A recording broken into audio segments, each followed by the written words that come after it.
Hello, today we will be discussing the question, to what extent does low socioeconomic status impact academic opportunities? We have Hattie discussing economic, Kenny discussing educational, Alia discussing scientific, Paulina discussing social, and me, Ayla, discussing ethical. What led us to our question was Baruch on how upbringing, what really it does to your intelligence, and on Simonton, where genius is more than just the biological effects of it. Some ongoing debate is whether or not low socioeconomic status or the environment in which a student lives or grows up in actually affects academic opportunity. Next we have our claims. So to begin with, cost increase are blocking off low socioeconomic students from having the most opportunities to get to the best education after college that they can obtain.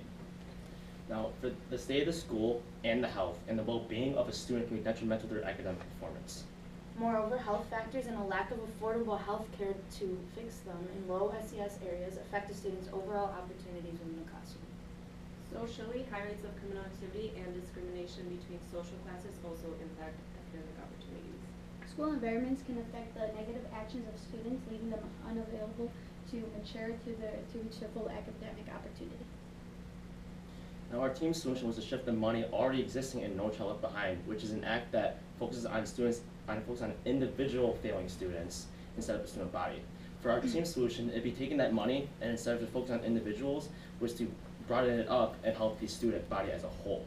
So this allows us to focus everybody, and instead of having just a few specific failing students, having more broader and have a bigger passing student body. Now the limits, as I said before, is with our solution, we're digging a deeper hole for already failing students. However, the point of this is so we help a bigger population instead of just helping a few individuals. Now, for our alternate solution, it has been proposed to set up charter schools in low socioeconomic areas in order to help kids have a better education and better educational opportunities, especially in their local areas. And even though these charter schools are funded by the government, the money that is needed to fund these schools can actually be redirected in order to help the already existing public schools, as stated by James Noonan, because only a small portion of the kids will be able to actually benefit from the charter schools, and most of them will be stuck in the normal public system. So to begin with, fees into getting into extracurriculars and sports can obstruct a low socioeconomic students' opportunities.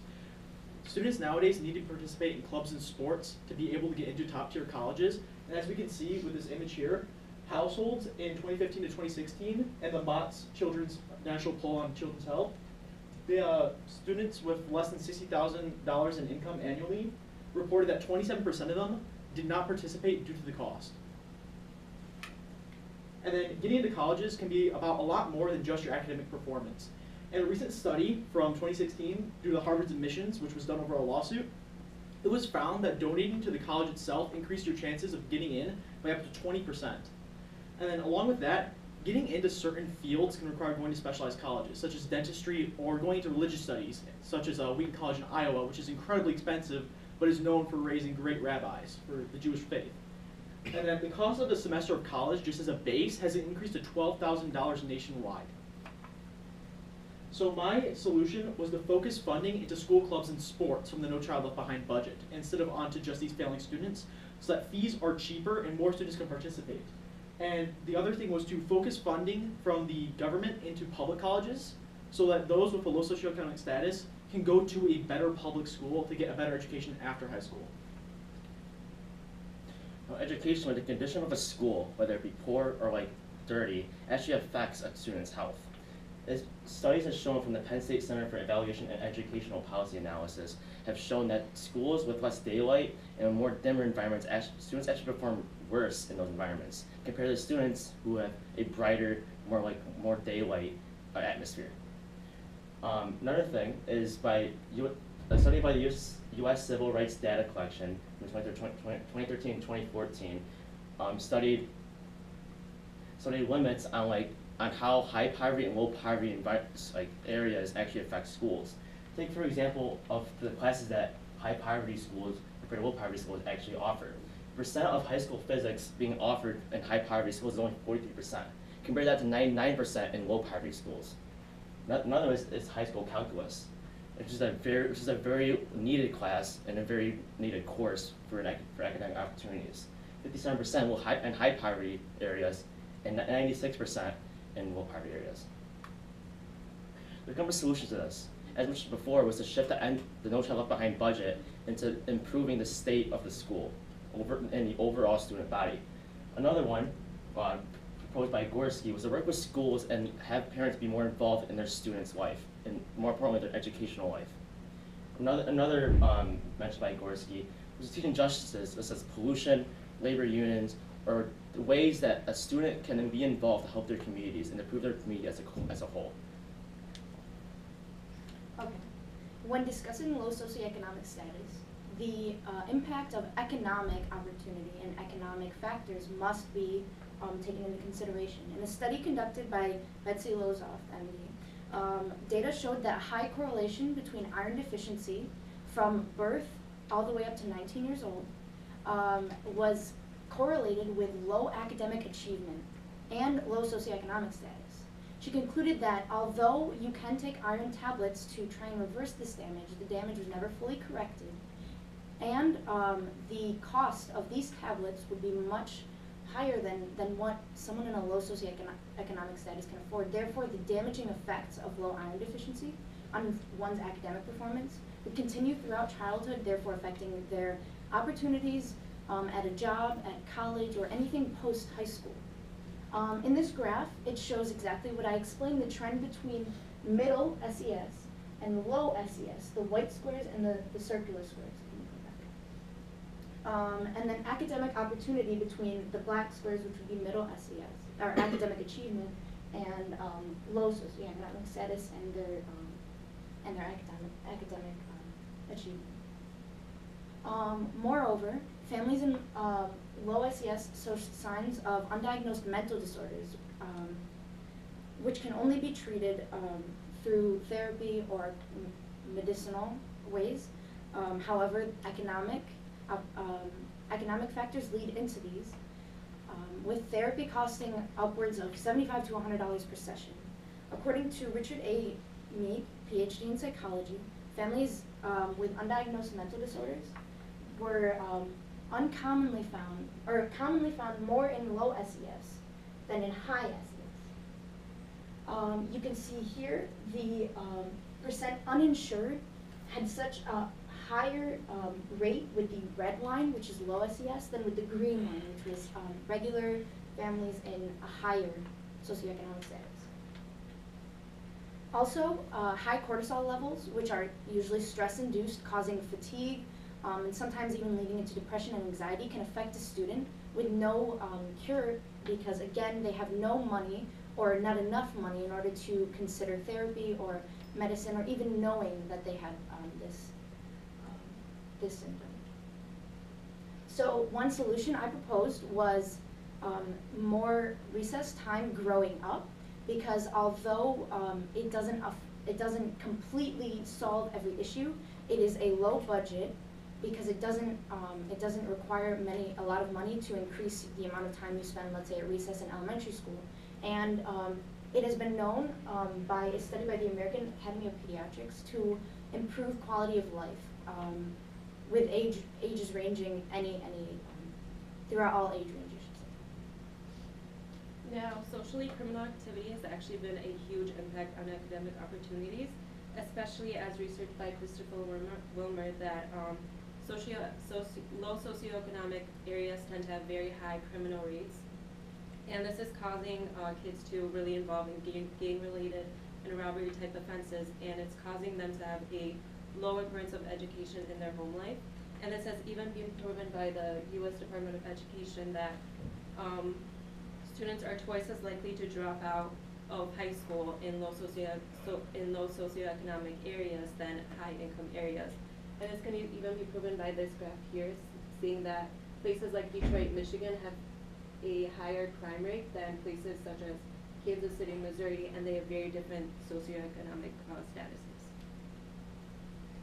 Now, social classes are another big factor, especially since it has been researched that, once again by Christopher Wilmer, that that kids who are born into poverty tend to stay in poverty throughout their entire lives, and this is because of the lack of academic opportunities that they have. And it's also been researched by Anthony Manstad that kids are also limited on university choices, especially since universities tend to choose kids who are of higher income compared to low-income students, just because they are in different social classes, no matter what their actual tests or grades are. Now, a solution to this is intervention programs to be set up through low socioeconomic areas, especially in high schools. And they have, Dr. Ferguson has shown that these can increase motivational, social, and academic skills, and even higher the rates of graduation rates, which has been a very big problem through low socioeconomic areas, especially since their graduation rates have been very low. Moving to ethical, Burke and Gubbenzer, they discuss how studying the children in their day-to-day life will affect the actions they take. And school is one of those main places that they are every day, especially developing and growing. So the way that the school looks and the feel that they get from teachers and students around them will affect how they act outside of school and in their studies themselves, in their schoolwork themselves. Look, if you compare a private school who tends to have a lot more money than public schools because of grants and stuff like that, they put an importance on their children, scholars, and outside of scholaring. So you can see through this chart that private schooling, which is in the red, has a very high test rates compared to public schools in the blue due to the more money availability and the importance that they put on their students and them in schooling. And then people will look at this and be like, before even looking at school and improving that, you have to make sure it's safety first, which is of course a number one priority, but while moving to safety, you can add in the effects of making the school look more vibrant and everything to make the student feel like they're in a higher standing of living. Having them put that work into their schoolwork as well as the teachers can make the students feel that way if they are correctly educated in how they teach their students and approach their students. Then a solution I had to this is putting into tax and grant money towards ensuring that teachers are put through necessary programs and everything like that to make sure that they're approaching the students correctly. And then I just putting the money towards making the students feel like they're at home in their place they are, because if they're not getting that at home, this is an escape for them. So having that place here and making them feel like they're in a higher place, which is not at home, will make them, their test scores and everything like that increase tremendously. Now we move on to our conclusions. So to begin with, schools can allow for a more efficient education with less difference due to funding if they simply just focus more on the general populace and try to provide more opportunities for everyone with a lower cost for getting to those opportunities. Now, schools in socioeconomic areas limit the accessibility of classes that students can take in order to improve their academic opportunities and their performance. And illnesses that can be credited to low SES receive little treatment due to expenses and therefore affect the child's academic opportunity, however, can be helped through more physical activity throughout childhood. Schools can also provide better resources and programs inside their school systems in order to help kids earn a better education. Schools setting up and putting the effort towards resources and increasing teachers' possibilities for the importance of students and look around them to lead to a higher outlook on education. Okay, your first question goes to Kenny. What was the strongest counter-argument to the solution or conclusion your team identified, and why? The strongest counter-argument was to our team solution, which was No Child Left Behind. It was basically, it focused more on just the broader student body, and it's better to focus on having a overall bigger passing students and just focusing on the few individuals that might already be feeling already. So by helping the ones that are helping the overall bigger passing students, they're able to improve their environment which they live in. Second question goes to Hattie. Describe an argument from one of your peers' individual reports that made you think differently about your team solution or conclusion. So to reference Kenneth's lens When he was speaking about the condition of the school relating to its performance and health, I immediately started thinking about sports and all the extracurriculars that schools have. And when I realized the impact that just the condition of the school can have on somebody's health and wellness and how that can relate to their academic opportunities, I realized that through economic means, if more children were able to participate in sports and clubs that improve their health and well-being, they could have a far better time and get way better academic opportunities in their future going to college. Next question goes to Alia. Having finished your project, what, if anything, do you consider to be a gap in your team's research that, if addressed, would make you feel more confident about your conclusion? One gap in our team's research, I think, would have been our team solution, which included, as Kenny has mentioned, that there would be students left behind. The students that were already failing, we would be able to address them or help them. I feel like if we researched ways a specific school could be able to combat leaving those students and helping, and while focusing on helping the general body, they could focus also on the students that were already failing. If we researched into ways that we could help that, it would have strengthened our team solution overall and maybe strengthened individual solutions for our project. Next question goes to Paulina. Describe how the content of the team presentation was changed as a result of group discussion. So we have really, during working on our presentation, we really, can you repeat the question again? Yes.